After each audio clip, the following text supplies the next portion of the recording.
치과는 이렇습니다. 이거 지금 안 하면 큰일 납니다. 이 치료는 필수일까요? 권장일까요? 누구나 그걸 구분을 못합니다. 우리는 판단하는 게 아니라 맡기고 따랐을 뿐입니다. 병원에는 현재 3가지 리스크가 숨어 있습니다. 첫째는 점점 줄어드는 환자 수, 그리고 둘째는 바뀌지 않는 고정비, 마지막은 과열 경쟁입니다. 왜 이게 위험할까요? 의사의 머릿속에는 이런 생각이 떠오르기 쉬워서입니다. 이대로는 안 된다. 처음에는 환자에게 치료 선택권을 줍니다. 반복되면 기준이 바뀌게 되죠. 하는 게 더 낫다는 결과의 편향. 그러면 안 하면 위험하다고 바뀌게 됩니다. 그때부터 선택권은 없어지면서 사살하는 옳다는 확신적으로 편하게 됩니다. 그 다음 단계가 더 무섭습니다. 다른 틀은 이 정도는 한다. 보험 기준이 애매해도 이건 너도 문제가 없다는 식으로 진료를 청구할 때 좀 더 유리하게 잡고 조금 더 넓게 적용을 하면서 자신에게 유리한 쪽으로 바꾼다는 겁니다. 더 충격적인 게 어디까지 하면 범죄가 아닐까로 기준이 완전히 뒤집혀 버린다는 겁니다. 판단 도구의 목적은 다른 게 아닙니다. 수사 대상이 되거나 환불 분쟁이 되기 전 위험 징후를 보여준다는 겁니다. 경쟁이 치열해지면서 본질을 이룩하는 의료 산업 중 하나가 바로 치과입니다. 10만 원으로 임플란트를 할 수 있다며 유혹하는 그것, 그 이면에는 운영의 압박과 과잉 전략, 파팔려진 보험으로 이어지는 구조적 왜곡이 자리 잡고 있습니다. 한국뿐 아니라 미국을 포함한 여러 국가에서도 공급 과잉에 대해 이미 오래전부터 지적이 되어온 사안입니다. 면허를 키워진 의사서는 증가를 하는 추세인데 각 치과가 경쟁할 수 있는 환자 수는 줄어들고 있습니다. 이는 곧 제한된 환자 수를 두고 치열한 경쟁을 해야 한다는 것입니다. 경쟁을 하면 가격은 하락 압박을 받기도 합니다. 반면 임대료, 최첨단 장비, 유지 받아 비용, 상련된 의료 인력 등 높은 가정비를 산업은 감당하기를 원하고 있습니다. 비용은 계속 상승하는데 치과가 벌어들일 수 있는 수입은 제한적입니다. 이는 곧 병원 운영 전반에 재정적 부담을 야기하기도 하죠. 이러한 상황에서 치과가 택할 수 있는 선택지는 극히 제한적이게 됩니다. 환자 수를 획기적으로 늘리거나 더 높은 치료 비용을 책정하는 시기입니다. 그리고 운영 비용을 절감하는 것이죠. 현실에서는 신규 확보가 어려운 데다가 기존 내원자에게 가격을 크게 올리는 것 역시 부담스러운 일이 아닐 수가 없습니다. 더욱이 장비와 인건비는 줄이기도 어렵죠.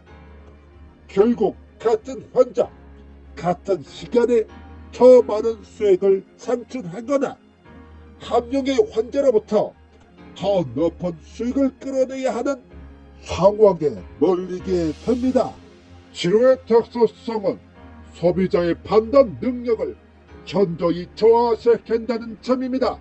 다른 소비재와 달리 자신의 건강 상태를 전문가 수준으로 이해를 하거나 적당 치료가 필요한지 또는 더 나은 대안이 없는지 스스로 판단하기 어렵다는 겁니다. 이 치료를 받지 않으면 부작용이 생길 수가 있습니다. 이 같은 석연만으로 금의 단기가 되기도 하죠. 카트라는 저렴해 보이지만 불안겸이나 정보 비대칭으로 고가의 치료를 유도를 하기도 합니다. 해외에서도 가격 투명성을 지적하는 가운데 저가 마케팅으로 유치한 방문객으로부터 수익을 창출해야 하는 압박에 시달리게 됩니다. 그리하여 고품질의 재료를 추천하거나 예상치 못한 추가 치료를 권하거나 진료 범위를 확장하는 책입니다.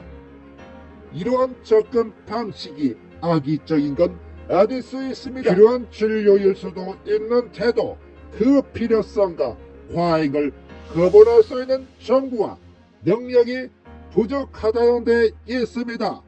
따라서 병원이 원하는 방향으로 기울기가 쉽습니다. 이것이 영국 당지에서 민간 제가 시장을 조선을 하게 한 것인데요.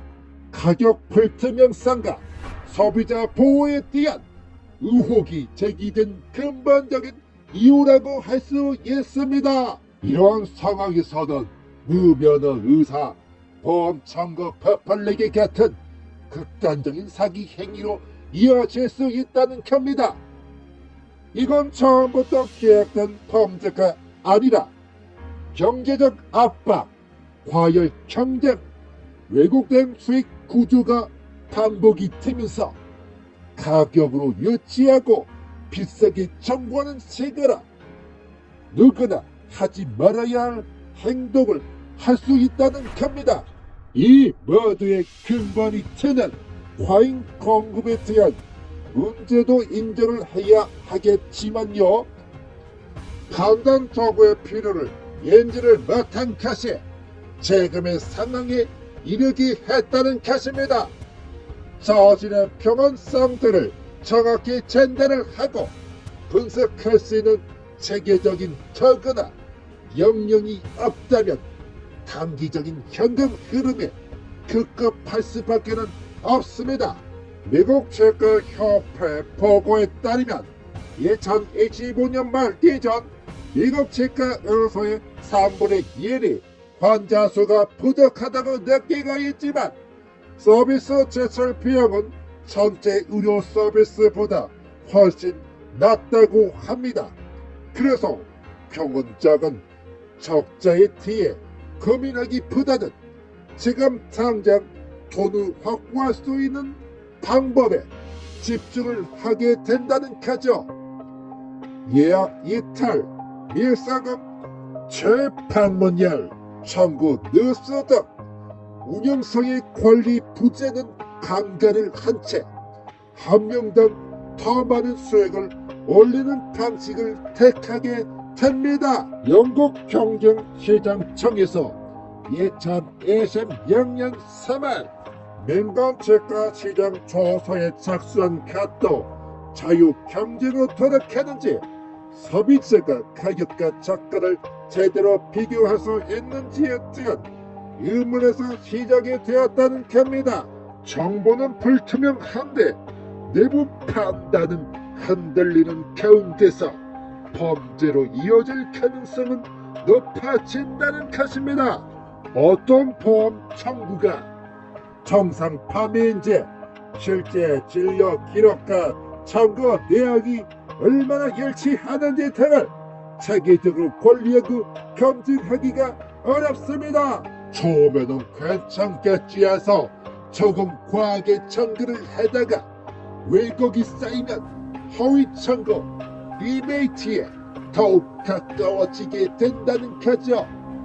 청구를 체계적으로 통제를 하고 검증하던 내부 시스템이 부재일 경우 점점 위험한 재정적 상황으로 변할 수 있다는 겁니다. 현금 압박, 정보 비대칭, 내부 우정 활동 분석이 버젓이 원하던 원치 않던 잘못된 길로 갈 수가 있습니다. 그래서 과잉 진료, 허위 청구 등은 구조적 오류에 가깝습니다. 수익 창출이 어려운 환경에서 판단을 제한하는 의료 환경에 시스템 자체 결함을 인지하지 않으면 언제든 벌어질 수 있는 일입니다. 환자에게 더 많이 권유를 하고 보험료를 더 청구하는 일, 괜히 원해서 했다고 할 수 있을까요? 그 한계를 인정을 하고 우정성의 문제를 인정하는 것, 그것이 필요한 시기입니다. 도움이 되셨다면 구독, 좋아요, 알림 설정 부탁드립니다. 다음에도 더 유익한 정보로 찾아뵙도록 하겠습니다. 감사합니다.